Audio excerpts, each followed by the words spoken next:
மராட்டிய மாமன்னர் சிவாஜியின் குரு ராமதாசர் உஞ்ச விருத்தி செய்து உண்டவர்.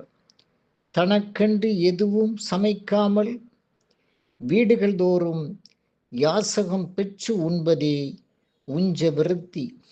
உஞ்ச விருத்தி செய்வதன் நோக்கமே தான் என்னும் அகங்காரத்தின் ஆணிவேரை அகழ்ந்தெடுப்பதுதான். ஒரு நாள் ராமதாசர் உஞ்ச விருத்திக்காக ஒரு வீட்டின் முன் நின்றார். பசுஞ்சாண கரைசலில் துணியை நனைத்து தரையை மெழுகிக் கொண்டிருந்த வீட்டுக்காரி கோபத்தில் அந்த துணியை அவர் முகத்தில் வீசி எறிந்தாள்.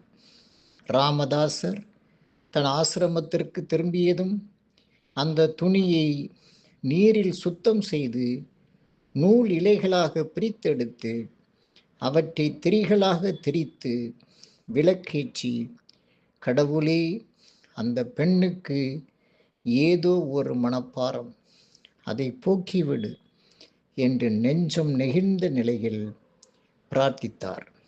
எந்த நிலையிலும் பிறர் நலம் போற்றி வாழும் மனநலமே ஆன்மீக வாழ்வின் அடித்தளம். நன்றி, வணக்கம்.